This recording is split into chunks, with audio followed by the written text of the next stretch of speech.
Hi, I'm Dave and we work for West County Landscaping, and today we're going to go through a few things of basic maintenance that you will perform every single day, how to start and run the equipment, and a few simple techniques to help you out on the job to be able to do it efficiently and make your day a lot easier every single day. So, hope you guys enjoy it.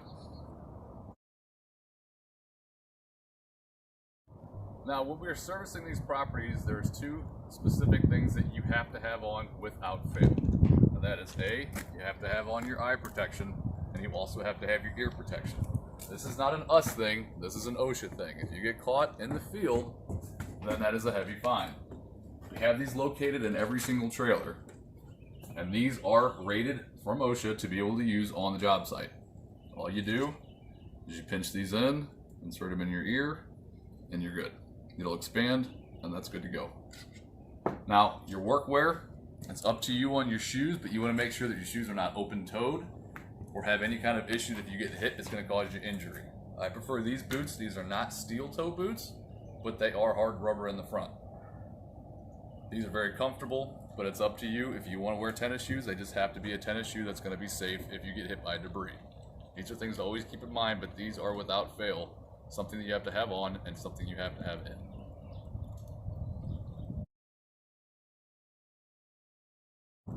So we have two types of mowers that we use here at West County Landscaping. We have a fuel injected mower, which is this one right here, and you can tell because it does not have a choke, and we will get to that later.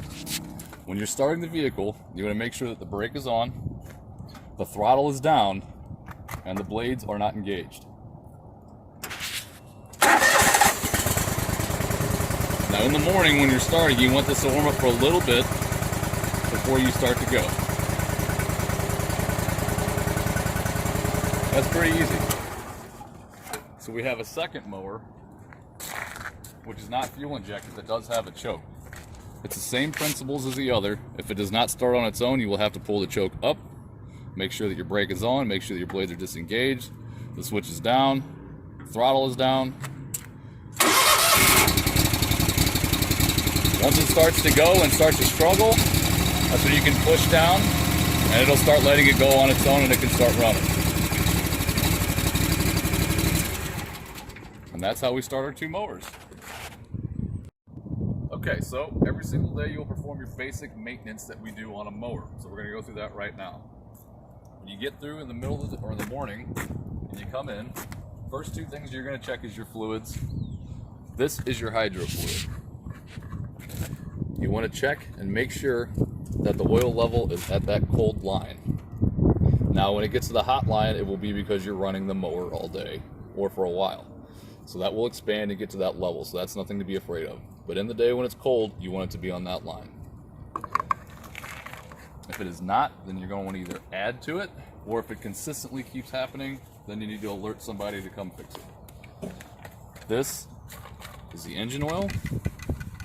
You're going to take this off, you're going to wipe it, and you're going to try to get to that fill line right there is where it should be. Now you do not want to screw the cap back on, you just want to go down on it, and there you go, that's perfect. After that, you want to inspect the tires, make sure that those aren't low. They should be around 18 to 20 psi. These are okay. And at the end of the day, you're going to do the same checks, but you're also going to grease your Velcro, which the fittings are located inside of the tire. And you want to grease them to a level where it's slightly coming out by the wheel, as so. After that, you will have an area that you put down how many hours the machine has, and that will go down every single day at the end of the day. This is very important because this alerts us to when we have to do maintenance on the vehicle. And that is the basic maintenance that you will go through every single day.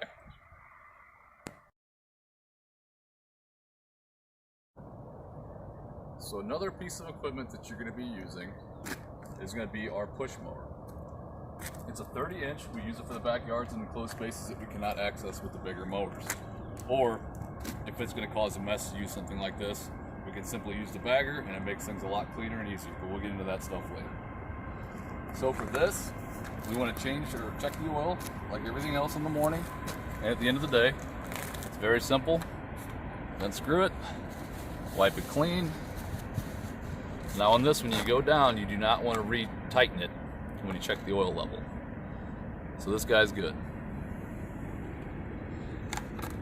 When you're done, go ahead and tighten it back on, make sure it has gas, obviously. Now when starting this mower, a lot of guys will pull straight up. Now when they do that, this is what it causes. It breaks this, it'll cut your line eventually if you keep doing that, and then you're just out of luck. So when starting this mower, you want to put it on choke, just all the way up, and you want to pull out. You do not have to pull it really hard. I can do it with 2 fingers.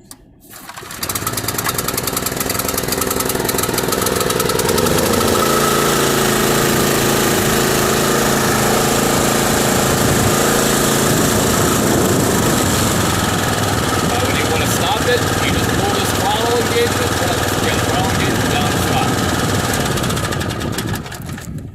and that's the basics on that one. Alright, now the blower that we use here is an EBZ 8500 Red Max. We have the left-handed versions, which has the throttle on the left side on a handle, and we have a right-handed version where this does not exist and the throttle will be here.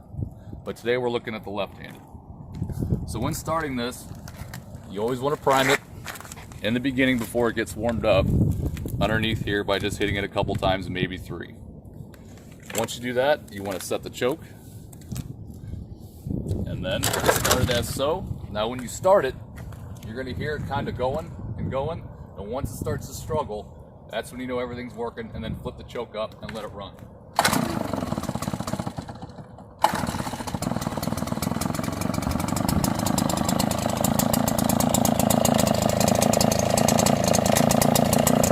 Now when you turn this one off, you just hit this red button, and there you go.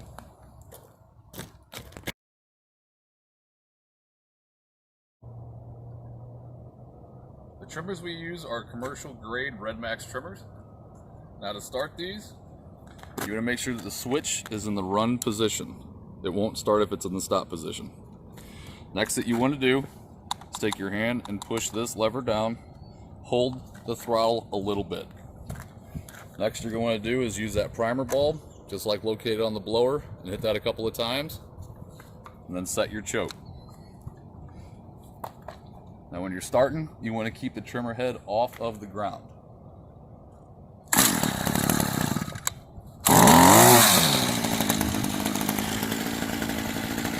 And that's how we start the trimmer. The way to turn it off is you hit your stop button, this engages it, and it's good.